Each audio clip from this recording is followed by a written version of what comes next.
Well, Ron Paul's watching these results very closely. He's trying to replace President Obama and, in fact, has now said the president's new spate of executive orders on the economy is effectively making him an elected dictator. He joins us now. I want to get to that comment in a moment, but what do you think of Ohioans rejecting Obamacare, essentially?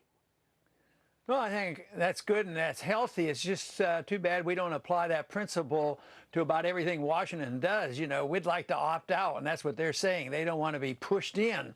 But when you think about how many other things that we're pushed into, you know, this is really minor. And the whole idea, though, is this doesn't have the effect of law, so we have a long way to go. But I don't like the use of force. I like voluntarism. That's what a free society is supposed to be all about. Well, you like voluntarism. You don't see much of it coming from the White House. In fact, you called the president recently an elected dictator. What do you mean by that?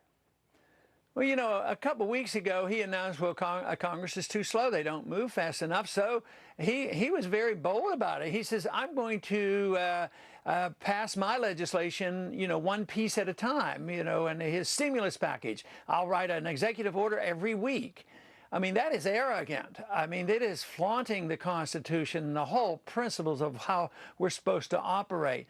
Even though these executive orders have been around for a long time, and I've complained about them a long time, but the idea that they can just do this and take over the legislative function and brag about it, and Congress does nothing and the courts do nothing, very, very bad. But the word dictator, I mean, that's a pretty strong word. Well, you know, if he writes these laws and he doesn't do it the right way, he's certainly verging on that direction. But and you even qualified that when you read the quote. He's verging on that. He's moving in that direction. He's dictatorial, is what he is. But this is what our government's all about. This is what when Congress does get around to passing laws, they're dictatorial too. Everybody's telling the people what to do.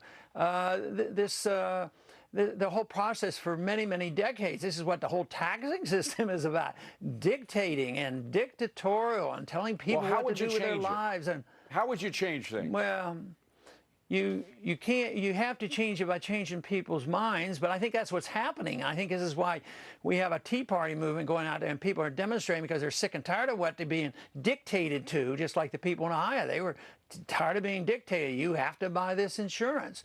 So the people's attitudes are changing. The Congress has to change. We have to have a new president that maybe believes in the Constitution to quit doing the things that are illegal. But this whole principle that the executive branch as well as the judicial branch can write law, that has to be challenged because this is how we got into this mess. This is why government is too big and has to be reversed. There is going to be a vote apparently on the balanced budget amendment. I mean, I'm looking for ways to handcuff the people elected to office to prevent them from going to excess. Is a balanced budget amendment one way to do that? Oh, you have to be very, very cautious. I'm not a co-sponsor of any. That doesn't mean I wouldn't vote for one. But the big thing is what if they balance the budget by raising taxes? Yeah. But you know how interested I am in monetary policy. It wouldn't deal with the Federal Reserve because they created $15 trillion worth of credit, more than the Congress does in many years. You know, and they spend it and they're off budget. So it's those kind of things that you have to deal with. You have to deal with the whole philosophy of government. What's the role of government? And the people have to decide, do we want a government that is supposed to police the world and run a welfare state and deficits don't matter, or are we supposed to live within the Constitution? That's the big question that we have to ask and then find a good answer to. Congressman, in the course of your campaign, sometimes people in a crowded field, like a Republican field is right now, people on one side of an issue can push the candidates that have a better chance of winning on the other side. Do you sense any progress on the part of somebody like Romney from catching on to some of your ideas? At the beginning, he made a couple of comments about why we've been in Afghanistan too long, and I thought that was healthy, but he sort of dropped away from that.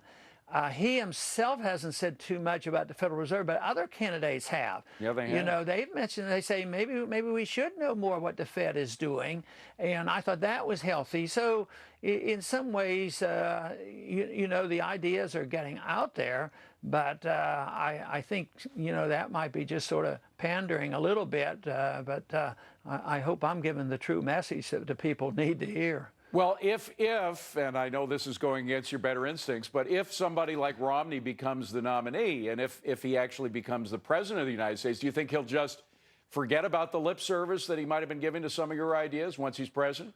Well, that's the big question because, there's a bunch of politicians running, and sometimes you run differently in the primary than you do in the general. So maybe he would say things, and the other candidates might say things, to appeal to the primary voters, and then what happens later on will be quite different. This is the one advantage people have when they look at what I do because, I say the same thing all the time, and I've said it for a lot of years, so they wouldn't have to worry about what I would do in a general election or as a president. Well, there are these pledges. Know exactly what I will do. There are these pledges on not raising taxes and such. Maybe we should demand more pledges from candidates. Yeah, one time I wrote an article called Legislative Malpractice. If you didn't live up to your promises or obey the Constitution, we ought to have a right to sue the politicians. Oh, I like that. I mean, that was tongue in cheek because I guess our only alternative is impeaching people or not voting for them the next go around. But just think if they had to face up to the obligation of following their promises and pledges in their contract. In the private sector, you can be sued for breaking your promises in your contract. But politicians get away with it. So maybe I'll keep thinking about that idea if you liked it. They get away with murder. They always have. They probably always will. By the way, Herman Cain gave a press conference today. I'm sure you saw it or at least heard about it. Part of what he said went beyond the particular accusations that have been made against him, which may or may not be frivolous. Let me just play a part of that and get you to respond. The machine to keep a businessman out of the White House is going to be relentless. What about that? Is there a machine, both Republican and Democrat, that is against people, outsiders? I mean, I know you've been in Congress for a while, so you're kind of an insider, but you have outside ideas. But he's certainly an outsider. Is there a machine that is actively trying to prevent him from getting into office? I'd have to have him identify that and pinpoint it. But there are times I think all politicians tend to be a little bit paranoid about who's out to get them. And even myself, I have to confess, there are times when I think, well, why am I excluded here and why is this and why do we have a time? But I see it more in philosophic terms because I'm challenging the status quo philosophically, Keynesian economics, the Federal Reserve System, the foreign policy. So to me, it isn't strange. I would expect people to be orchestrated to try to keep this guy out because we disagree with him and they don't want the people to hear this message because they might like this message. Yes. But I see it in philosophic terms rather than saying, oh, I know there's 12 people or 15 people who have gotten together and they've conspired to either keep me out or somebody like Cain out of the office. I don't think it works that way. No, but I like your point. If you're getting awards from people inside the Beltway, then you're doing something wrong, right? Yeah, I would think so. Ron Paul, great to see you, sir. Thanks for coming in. Good luck on the campaign trail. Thank you.